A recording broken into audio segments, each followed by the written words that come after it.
안녕하세요. 자, 오늘의 주제는요, 규제 폭탄에도 호재는 있다라는 내용입니다. 투자자들이 그 혼란스러운 상황 맞습니다. 실수요자들까지 같이 우왕좌왕하는 모습을 보여주고 있는데요. 지금은 그런 관망세의 장을 보여주고 있습니다. 이제 뭐 좀 해보려고 하니 규제가 자꾸 나와서요. 어떻게 해야 될지 모르겠어요. 라고 지금 처음 부동산 투자라든가 내 집 마련을 하려고 관심을 갖고 보이시는 분들은 한숨을 많이 쉬십니다. 올해는 정말 거의 매달 혹은 매주 무언가의 정부 문건을 보고 있는 상황에서 많이 혼란스러우실 거라고 생각이 됩니다. 그런데 저기요, 여러분 잠깐. 이 정책들은 실수요자인 여러분을 위한 정책은 아니기 때문에 여기서 마음을 잠깐 가다듬으실 필요가 있습니다. 자, 그러면 무주택자와 1주택자만 이렇게 평안할 건가? 근데 평안하지 않으시다는 게 문제인 거죠. 같이 혼란스러울 수밖에 없는 상황인데요. 그런데 반대로 이번에 대책들을 이렇게 많이 맞이해서 대책에 대해서 어떻게 해야 될지 모르겠는데, 원래 투자자분들은 정책이 나오고 나면 한 달 정도 분석을 한 뒤 방향을 찾곤 했었습니다. 근데 올해는 이 방향성에 대한 가이드라인이 아직까지도 한 달여가 지났지만 우왕좌왕하는 모습을 보여주고 있는데요. 그만큼 세금 정책이 셌다고 볼 수 있고요. 그다음에 임대차 상법도 정말 빨리 통과를 했기 때문에 이제 이런 여러 가지 문제들이 지금 있어서 투자자분들도 나누어지고 있습니다. 그런데 여기서 잠깐 다시 한번 오늘의 세미나의 목적은 여러분들이 혼란스럽고 두렵고 지금 했던 마음들을 차분하게 가라앉히는, 이 화를 가라앉히는 데 초점을 갖고 장표를 만들어 왔습니다. 자, 재밌는 그림 갖고 왔는데요. 실수요자가 유동성을 만났을 때, 이 영화 포스터 기억나시죠? 예.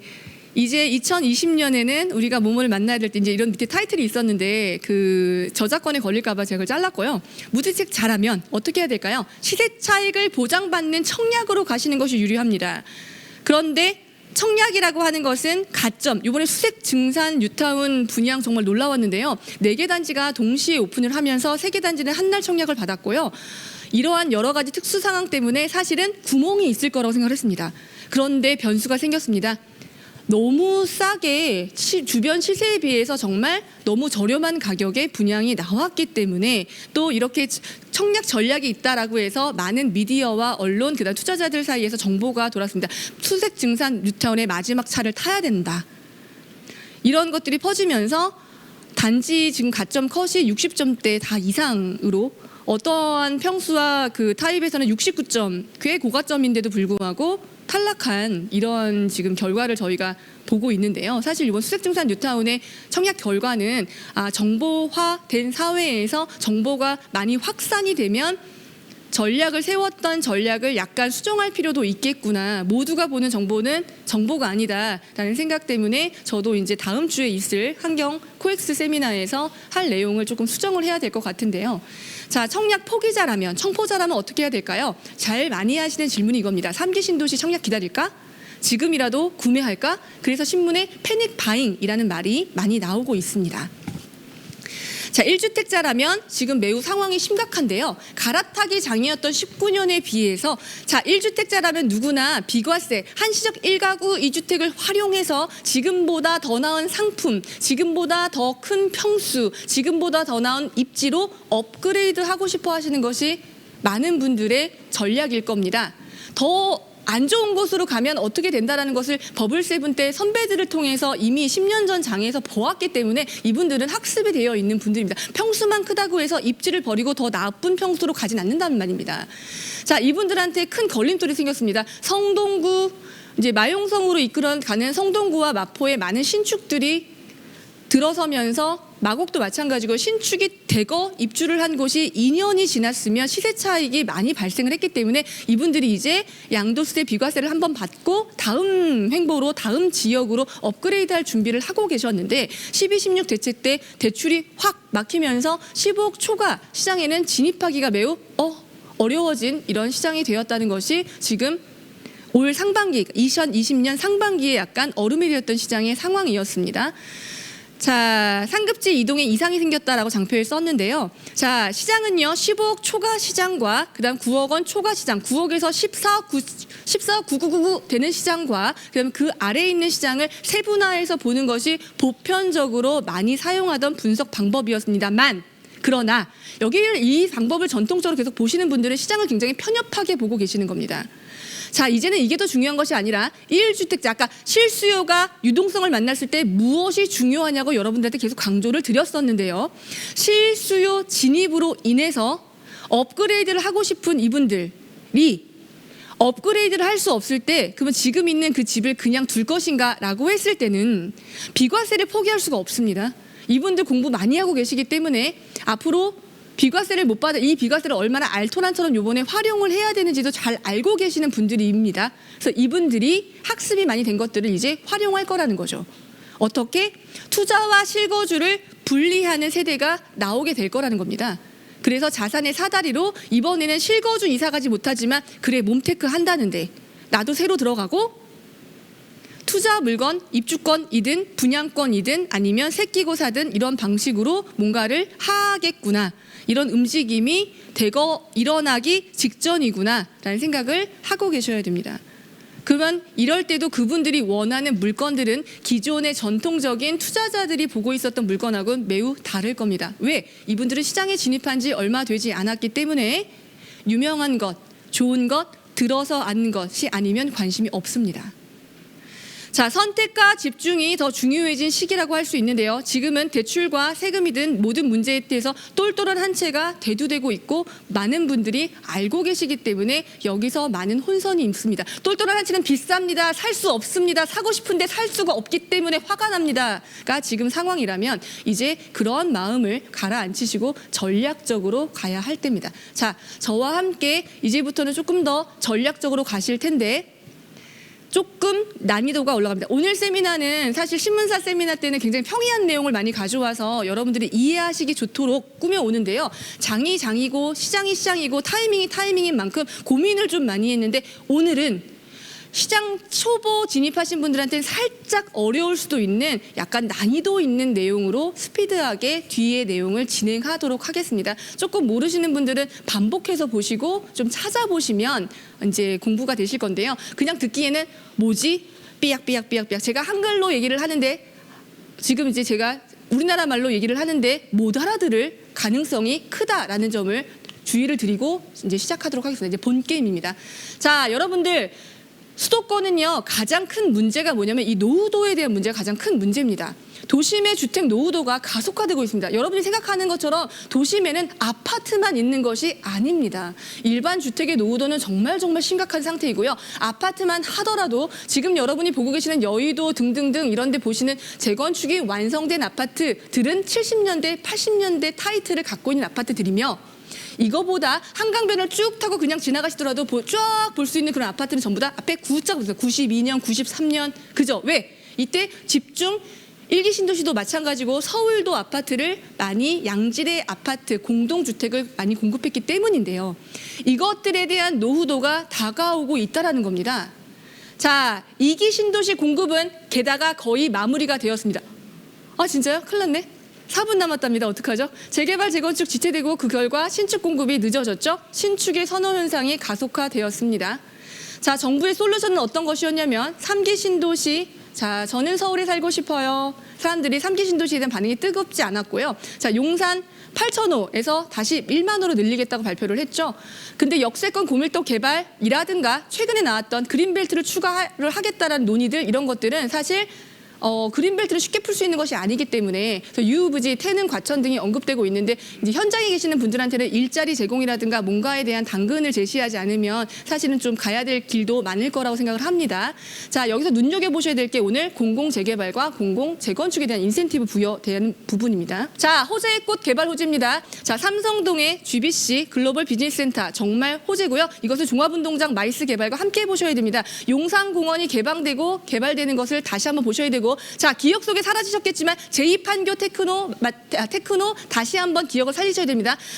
페이스북에 아시아 지부도 들어오는 등 일자리 창출에 가장 큰 역할을 할 것이기 때문에 판교 주변 다시 보실 필요가 있습니다. 자, 여의도 개발 한남 뉴타운까지 합치셔서 다시 스타트된다는 거 눈여겨보시고요. 동부간선도로는 반드시 광운대 역세권 개발 사업까지 같이 묶어서 보십시오. 자, 서부간선도로는 지금 진행 중인데 쥐벨리와 신안산선까지 같이 맞물려서 보시는 것이 좋고요. 자, 신세계에서 공들이고 있는 화성 테마파크 사업도 잘 보시기 바랍니다.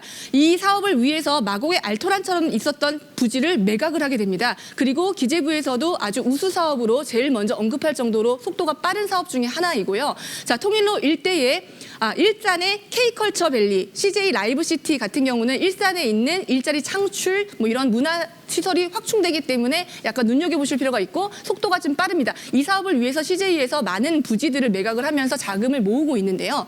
자, 이 외에도 통일로 일대라고 해서 불광역을 중심으로 한 그 통일로 라인은 홍제부터 그 위에까지 캠퍼스타운 일자리 추가될 예정이고요. 재개발을 통해서 낙후됐던 주거시설들이 대량으로 공급되는데 일자리까지 매우 가까운 3호선이 지나가는 라인이기 때문에 눈여겨보실 필요가 있습니다. 이 외에도 서울엔 정말 많은 개발 호재들이 있습니다. 서울과 수도권에는 오늘 다 다룰 수 없는 게 좀 안타까운데요. 자, 교통의 강자 교통 호재입니다. GTX A, B, C, D는 왜 가로했냐면 구체적으로 언급된 적이 없지만 여러분들이 많이 얘기를 하고 계셔서 일단 A를 먼저 눈여겨보실 필요가 있습니다.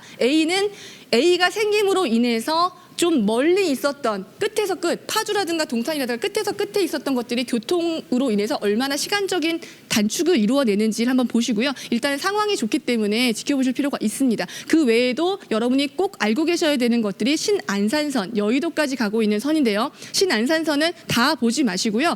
그 독산에서 끊으셔갖고 독산 아래쪽으로 신안산선 때문에 독산 아래, 독산 석수부터 시작해서 그 밑에 있는 지역들이 얼마나 더 수혜를 입을 것인지를 한번 잘 살펴보시고 요즘에 플랜카드도 많이 붙어서 고무적인 이런 분위기를 보여주고 있습니다.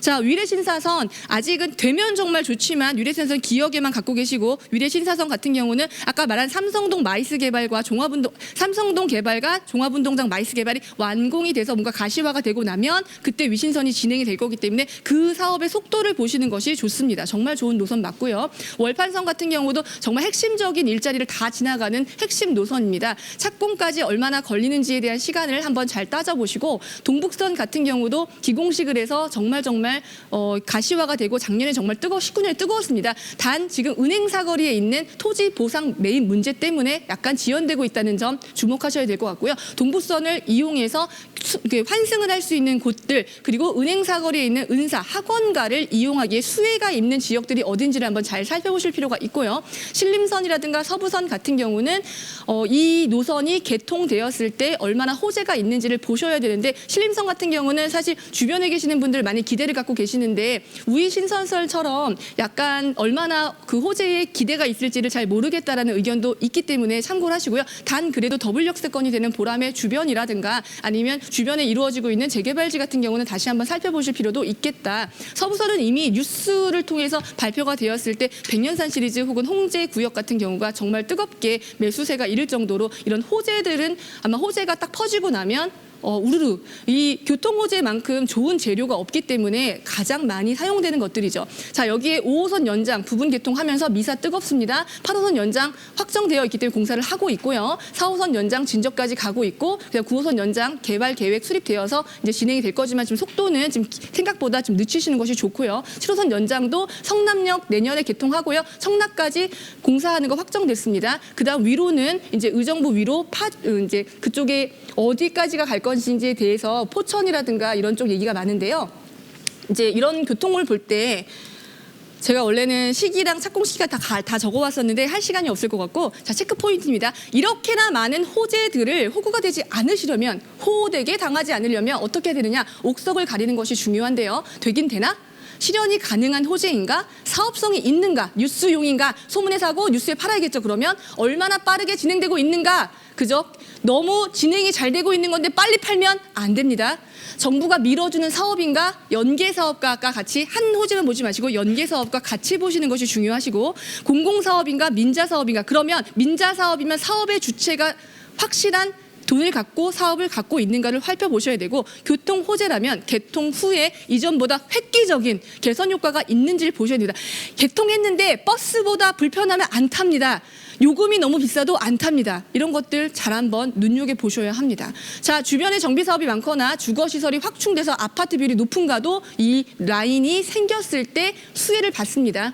잘 보셔야 되고요. 역세권 고밀도 개발 꼭 한번 살펴보셔야 되고요. 오늘도 속속들이 뉴스가 나오고 있습니다. 자, 공공재건축. 자, 재건축 같은 경우는요, 말이 많은데요. 강남권에선 되게 힘들 겁니다. 그렇지만 강북권, 여태까지 대지지분, 평균 대지지분에 주목하셔야 되는데 33평과 그다음에 25평 같은 경우를 개발을 하려면 적어도 11평에서 8평 정도의 평균 대지 지분이 필요합니다. 내가 갖고 있는 지분 말고도 단지 전체가 갖고 있는 평균 대지 지분 때문에 사업이 진행되지 못했던 단지들한테는 한번 눈여겨볼 만한 사업이라고 할 수 있습니다. 자, 두 번째, 리모델링밖에 할 수 없었던 단지에는 용적률 때문에 우리 리모델링밖에 볼 수 없었는데 리모델링을 하게 되면 평수가 작은 아파트들 있죠? 리모델링 단지 중에서 작은 20평대 이런 게 많으면 그러면 아파트가 새로 지어져도 아파트를 추러스처럼 줍니다. 길다랗게. 추러스 말고 식빵을 받고 싶죠. 예쁜 아파트. 그런데 공공재건축을 활용하면 길이 열릴 수도 있다라는 겁니다. 자, 공공재개발 정말 잘 살펴보셔야 되는데 공공재개발에서 이것만 살펴봅시다. 어디에 유리한가 지금 장표에 말씀드렸고요. 그러면 어떤 데서는 잘 안 되는가. 공공재개발은 잘못 들어가면 빌라 샀다가 물릴 수 있기 때문에 정말 조심하셔야 되는데 이미 동의율이 70% 넘은 곳 관심 없을 거고요. 추진위가 파워가 강력한 곳은 공공재건축에 들어오면 완장 차는 사람이 공공주체로 바뀌게 됩니다. 싫어할 겁니다. 이런 두 군데에선 좀 주의하실 필요가 있고요. 자, 심화고찰입니다. 마지막이다. 냉정하게 화를 좀 가라앉히시고 이제는 실리를 볼 때입니다. 이제는 편견을 깨고 조금 더 생각해 볼 필요가 있는데요. 오늘 수업 내용이 약간 어렵고 조금 이해하기가 힘든 내용이 많이 나온다고 말씀을 드렸습니다. 여러분들한테 추가 숙제를 드린 셈인데요. 자, 일자리가 많은 자, 보세요. 임대가 많은 거에 대해서 고민들이 많으신데, 자, 공공재개발, 공공재건축에 대해서 가장 많이 나오는 것은 임대 문제입니다. 임대가 많이 들어가면 가격이 안 올라. 그렇지 않습니다. 잠실 사례와 예전에 반포 사례에서 보면 잠실은 임대가 없었고 반포에는 어쩔 수 없이 들어갔는데요. 그렇다고 해서 반포가 가격이 빠지느냐? 그렇지 않죠. 서울은 임대가 이미 단지별로 평균 17% 이상 되고 있기 때문에 입지가 정말 양호한다면 크게 문제가 안 될 수도 있습니다. 없는 것이 좋겠지만 문제가 그렇게 고민하는 것처럼 겁먹으실 필요는 없다라는 겁니다. 두 번째, 브랜드가 LH면 그러면 이렇게 말씀 많이 하시는데 자, 여러분들 자연엔, 광교, 미래 등등 다산에서 이미 보셨습니다. 공공은 가장 좋은 입지에 자연엔 이런 그 브랜드를 발표해서 민간 업체와 합작으로 성남시 재개발도 LH가 하는 순환 재개발입니다. 인기 없었습니까? 그렇지 않죠. 이런 것들을 보시면 편견을 깰 수 있다라는 여러분들의 용기를 심어드리는 그런 강연이었고요. 자, 임대, 품질, 브랜드에 관한 문제는 이전 사례에서 보면 해결될 수 있는 그런 내용들입니다. 오늘 말씀드리고 싶은 것은 규제가 있어도 항상 호재가 있기 때문에 호재가 있을 때 나의 컨디션을 파악을 하셔서 어떤 호재를 어떻게 당하지 않고 좀 약간 갈 수 있을지 그렇게 보셔야 될 것 같습니다. 자, 오늘 강연은 여기까지입니다.